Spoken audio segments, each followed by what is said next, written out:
এত সুরে রঙিন। হালের জনপ্রিয় গায়ক প্রীতম হাসান তার গাওয়া ও সুর করা গান যে কোনো মুহূর্তকে করে তোলে আরও প্রাণবন্ত ও আনন্দঘন। সঙ্গীতের পাশাপাশি অভিনয়েও মাঝে মধ্যে দেখা যায় তাকে, আর সেই কাজগুলোই দর্শকরা গ্রহণ করেন দারুণ উৎসাহে। ২৭ জানুয়ারি প্রীতমের ভক্তদের জন্য আসে এক বিশেষ চমক। সময়ের অন্যতম জনপ্রিয় অভিনেত্রী মেহজাবিন চৌধুরীর সঙ্গে প্রথমবারের মতো জুটি বেঁধে অভিনয়ের ঘোষণা দেন তিনি। সিরিজটির নাম ক্যাকটাস, যার নির্মাতা শিহাব শাহীন। ক্যাকটাস সিরিজে নিজের চরিত্রটির ধারণা দিতে গিয়ে প্রীতম হাসান বলেন, আমার চরিত্রটি দক্ষ, তীক্ষ্ণ, ক্ষিপ্র, একই সঙ্গে পথভ্রষ্ট।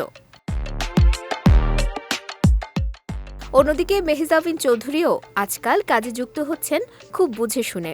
গল্পে নিজের চরিত্রে সেই পরিমাণ চ্যালেঞ্জ বা চমক না থাকলে নতুন কোনো কাজে যুক্ত হচ্ছেন না তিনি। মেহজাবিন বলেন, যেভাবে কাজ কমিয়ে দিয়েছি, নতুন কোনো কাজে ওই পরিমাণ চমক বা চ্যালেঞ্জ না থাকলে আমি যুক্ত হই না।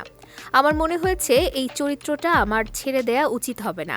হতে পারে এমন চরিত্র আমি আর কখনো পাবো না।